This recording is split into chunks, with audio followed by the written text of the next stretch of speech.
बार विधायक, 3 बार मंत्री और 2 बार भाजपा प्रदेशाध्यक्ष रहे हैं रामविलास शर्मा।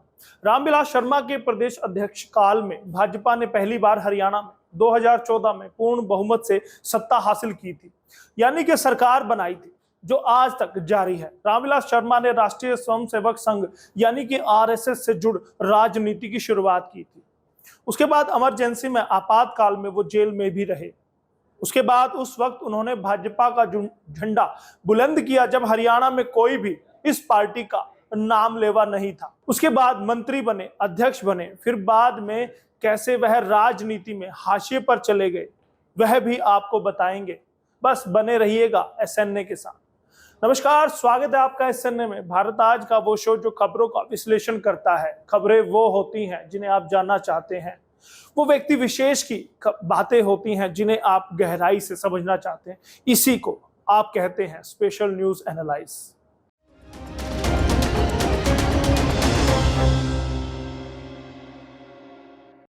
रामविलास शर्मा का जन्म 12 मार्च 1948 को महेंद्रगढ़ जिले के राठीवास गांव में हुआ था।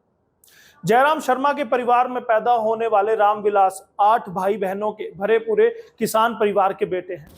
उनकी 6 बहनें और 1 भाई है। उन्होंने बचपन में कई चुनौतियों का सामना किया था, लेकिन अपनी शिक्षा से कभी समझौता नहीं किया। उन्होंने अपनी प्राथमिक शिक्षा देवराली और स्वरूपगढ़ के सरकारी प्राथमिक स्कूलों में पूरी की। 1967 में माधोगढ़ स्कूल से अपनी उच्च माध्यमिक शिक्षा पूरी करने के बाद उन्होंने महेंद्रगढ़ डिग्री कॉलेज से बीए पास किया। एक वक्त आया जब जुड़े आरएसएस से। कॉलेज के दौरान उन्हें आरएसएस के प्रचारक राजिंदर सिंह द्वारा राष्ट्रीय स्वयंसेवक संघ से जुड़वाया गया। आरएसएस से प्रभावित होकर शर्मा ने इसके विकास में योगदान देना शुरू किया, यानी कि सहयोग देना आरएसएस में शुरू किया। 1970 में स्नातक की पढ़ाई पूरी करने के तुरंत बाद अपने पिता की इच्छा को पूरा करने के लिए उन्होंने 15 जून 1970 को विमला देवी से शादी की। अपनी शादी के तुरंत बाद वह संघ की दिल्ली झंडेवाला शाखा में जिम्मेदारियों को संभालने के लिए दिल्ली के लिए रवाना हुए, जहां वे अंग्रेजी दैनिक मातृभूमि के लिए एक प्रूफ रीडर के रूप में शामिल हुए, यानी कि प्रूफ रीडर का काम उन्होंने शुरू कर दिया। समवर्ती रूप से उन्होंने 1971 से 1973 तक गाजियाबाद विश्वविद्यालय में शाम की कक्षाओं में भाग लेकर अंग्रेजी में स्नातकोत्तर एमए किया। एमए पूरा करने के बाद भिवानी के किरोड़ीमल कॉलेज से बीएड की पढ़ाई करते हुए उन्हें कई चुनौतियों का सामना भी करना पड़ा। अपनी शिक्षा और नियमित खर्चों को पूरा करने के लिए उनको रात की चौकीदारी भी करनी पड़ी, यानी कि रामविलास शर्मा ने चौकीदार के रूप में भी काम किया। उस समय उन्हें राष्ट्रीय स्वयंसेवक संघ द्वारा अपनी झज्जर इकाई के लिए प्रचारक के रूप में चुना गया था। बाबा भोलेनाथ के हैं बड़े भक्त रामविलास शर्मा। जी हाँ, वह भगवान शिव के भी एक उत्साही भक्त हैं। उन्होंने बाबा भूरास्त के एक प्राचीन मंदिर का जीर्णोद्धार कराया था, जिसे उनके पैतृक गांव राठीवास में खुदाई के दौरान खोजा गया था, यानी कि एक प्राचीन मंदिर था जो खुदाई में मिला उनके गांव में, उसका जीर्णोद्धार किया। उन्होंने भगवान शिव का आशीर्वाद लेने के लिए हरिद्वार से अपने पैरों पर 17 से अधिक कावड़ यात्राएं भी की है। इस क्षेत्र में कई धार्मिक कार्यक्रमों का आयोजन वो कराते रहते थे। तो आप समझ सकते हैं कि भोलेनाथ को कितना मानते हैं शर्मा जी। व्यक्तिगत जीवन को जानने के बाद अब आप सोचते होंगे कि रामविलास शर्मा जी राजनीति में कैसे आए, कैसे उन्होंने राजनीति को कैरियर के रूप में चुना, कहां से शुरुआत हुई। बात 1974 की है, जब जयप्रकाश नारायण आंदोलन में शामिल हुए थे। स्वर्गीय डॉक्टर मंगल सेन ने उनसे कुरुक्षेत्र में प्रोफेसर के रूप में अपनी नौकरी छोड़ने का अनुरोध किया। उन्हें रोहतक ले आए और जहां उन्हें राष्ट्रीय स्वयंसेवक संघ के महासचिव के रूप में उनकी नियुक्ति की गई, यानी कि वो पूरी तरह से आरएसएस के हो गए। 1980 से 90 के दशक में विधायक और मंत्री के रूप में उन्होंने जिम्मेदारी संभाली। अपने राजनीतिक कैरियर में रामविलास शर्मा लगातार 4 बार महेंद्रगढ़ क्षेत्र से भारतीय जनता पार्टी के विधायक चुने गए। उन्होंने 1987 से 1990 तक सार्वजनिक स्वास्थ्य मंत्री और 1996 से लेकर 1999 तक शिक्षा मंत्री के रूप में कार्य किया। वे चौधरी बंसीलाल की सरकार में, हरियाणा सरकार में शिक्षा मंत्री रह चुके हैं। 1999 में भारतीय जनता पार्टी विधायक दल के नेता के रूप में उन्होंने बंसीलाल सरकार से समर्थन वापस लेने का निर्णय लिया था, यानी कि फैसला किया। इसके बजाय उन्होंने बंसीलाल की बजाय ओम प्रकाश चौटाला सरकार को समर्थन दिया। जिसके लिए उनको आज भी याद रखा जाता है और उनकी बहुतायत आलोचना भी होती है। प्रोफेसर शर्मा ने बल्लभगढ़ निर्वाचन क्षेत्र से भी चुनाव लड़ा, जहां उन्होंने कुलेना से, यानी कि जो उनका दूसरा घर कहा जाता है, यानी दूसरा घर वो कुलेना को कहते थे, वहां भी उन्होंने राजनीति की। कुलेना के भगवान परशुराम मंदिर से कई बार आशीर्वाद लेकर वो निकले। 1990 से 2010 तक भारतीय जनता पार्टी के अध्यक्ष के रूप में, यानी कि 1990 से लेकर 1993 तक भारतीय जनता पार्टी भाजपा के अध्यक्ष वो रहे। वह 2013 में दूसरी बार भाजपा के प्रदेश अध्यक्ष के रूप में चुने गए। फिर 2014 में वे भाजपा हरियाणा के अध्यक्ष और मुख्यमंत्री पद के दावेदार थे, लेकिन किस्मत को शायद कुछ और ही मंजूर था। मुख्यमंत्री बने मनोहर लाल और उसके बाद रामविलास शर्मा सिर्फ मंत्री बनकर रह गए। हरियाणा के कैबिनेट मंत्री बने शर्मा जी। 26 अक्टूबर को उन्होंने भारतीय जनता पार्टी द्वारा संचालित हरियाणा सरकार में कैबिनेट मंत्री के रूप में शपथ ली। एक कैबिनेट मंत्री के रूप में उनके पास निम्नलिखित विभाग थे, यानी कि उनके पास सबसे ज्यादा विभाग बताए जाते हैं, जिसमें उन्हें हरियाणा के मुख्यमंत्री मनोहर लाल के बाद हरियाणा सरकार में दूसरा सबसे प्रभावशाली व्यक्ति बना दिया था।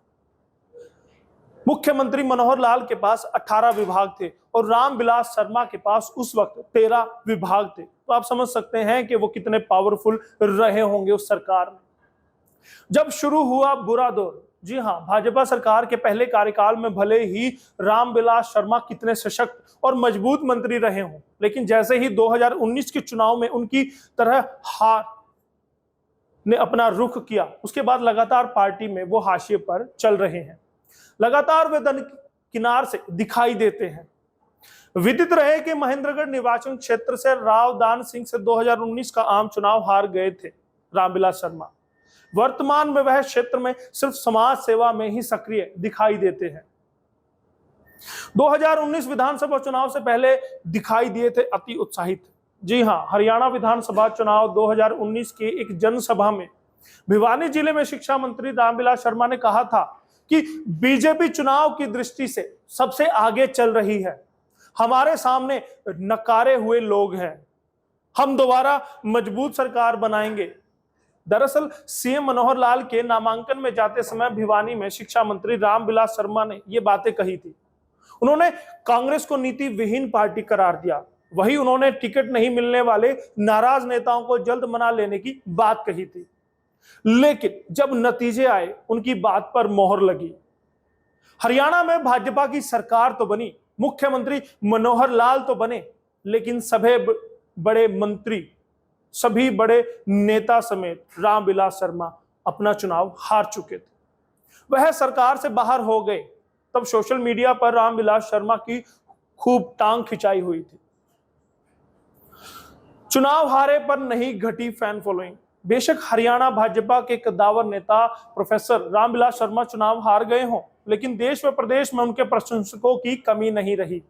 2022 में जब देश में संपन्न 5 राज्यों में से 4 प्रदेशों में भाजपा की शानदार जीत के मौके पर पूर्व मंत्री ने अपने विधानसभा क्षेत्र में लड्डू बांटकर और डीजे पर नाचकर खुशी का इजहार किया, तो उस वक्त डांस की 4 सेकंड की, महज 4 सेकंड की वीडियो सोशल मीडिया प्लेटफॉर्म पर, फेसबुक पर अपलोड हुई, तो कुछ ही घंटों में 9,54,961 से अधिक लोगों ने देखी। यानी कि कहा जा सकता है उनकी फैन फॉलोइंग कितनी बड़ी थी। लेकिन एक दूसरे वीडियो ने उनकी बेबसी जग जाहिर भी की थी। रामविलास के प्रदेश अध्यक्ष काल में भाजपा ने पहली बार पूर्ण बहुमत से 2014 में सत्ता हासिल की, लेकिन पिछले साल उनके शहर महेंद्रगढ़ में प्रशासन द्वारा हटाए जा रहे खोखे को अपनी ही सरकार में नहीं बचा सके थे। पूर्व मंत्री देर रात प्रशासन के सामने विनती करते नजर आए, जिससे बड़ी संख्या में प्रदेश में उनके समर्थकों व संघर्ष के समय रामविलास शर्मा के साथ रहे कार्यकर्ताओं में मायूसी का आलम हो गया था। उनके समर्थक व संघर्ष के साथी मानते हैं, जिस व्यक्ति ने जनसंघ से लेकर अब तक अपना पूरा जीवन पार्टी को समर्पित कर दिया, इमरजेंसी के दौरान पुलिस की यातनाओं को सहा, उनकी ही अपनी सरकार में सुनवाई नहीं हो रही। ऐसे अब आम चर्चाएं होने लगी थी हरियाणा में। इस मौके पर रामविलास शर्मा बार बार विनती करते नजर आए। उनके प्रशासन के समक्ष शब्द थे, humble request, please stop this nonsense. यह बस्ती मेरे खून से बनी है, इस जेसीबी को तुरंत रोक दीजिए। माननीय मुख्यमंत्री जी से मेरी बात हो गई है, यहाँ के डिप्टी कमिश्नर श्री श्याम लाल पुनिया से मेरी बात हो गई है। मोबाइल पर एसडीएम से बात करते हुए कहा कि दिनेश जी इस जेसीबी को रोक दीजिए, आपसे बात हुई थी, मेरी मुख्यमंत्री से बात हो गई है, एक बार जेसीबी को तुरंत रोक दीजिए, मैं मौके पर खड़ा हूं। नहीं नहीं, अभी जेसीबी रोकिए, यह जेसीबी दिखती है तो मेरा खून खोलता है। ये शब्द थे रामविलास शर्मा के। तो देखा आपने कैसे राजनीति के शीर्ष पर बैठे व्यक्ति वक्त आने पर कैसे हाशिए पर चला जाता है और कैसे गिड़गिड़ाने को मजबूर हो जाता है। ऐसा ही कुछ हुआ है भाजपा नेता रामविलास शर्मा के साथ। अब देखना होगा कि 2024 में जब दोबारा से विधानसभा चुनाव होंगे तो रामविलास शर्मा को क्या जिम्मेदारी दी जाती है। क्या वह दोबारा चुनाव लड़ेंगे, क्या वह दोबारा विधानसभा में देखे जाएंगे, या फिर उनको संगठन में कोई बड़ी जिम्मेदारी दी जाएगी। लेकिन एक बात तो तय है कि भाजपा मूल्यों की पार्टी है, यहां पर हर किसी को उनका हक जरूर मिलता है। लेकिन लाल कृष्ण आडवाणी सरीखे इतिहास के पन्नों में गुम हो चुके नेताओं को अगर देखें तो डर लगता है कि कहीं रामविलास शर्मा हरियाणा के अगले लाल कृष्ण आडवाणी ना बन जाए। आज का ये सैन्य आपको कैसा लगा हमें जरूर बताइएगा। अगले किस नेता के बारे आप जानना चाहते हैं वो भी हमें कमेंट में लिखिएगा। और धन्यवाद कीजिएगा पूनम दुबे का जो डेस्क से आपके लिए खबरें लिखती हैं। और धन्यवाद कीजिएगा कैमरे पर दीपक का। और धन्यवाद अगर आप करना चाहते हैं तो एंकर के रूप में जो आपके सामने है यशपाल कंचन, उसका भी धन्यवाद कर सकते हैं। और सबसे बड़ा धन्यवाद भारत आज का कीजिएगा क्योंकि वही एसएनए आपके सामने लेकर आता है। बहुत बहुत धन्यवाद। भारत आज से मैं यशपाल कंचन।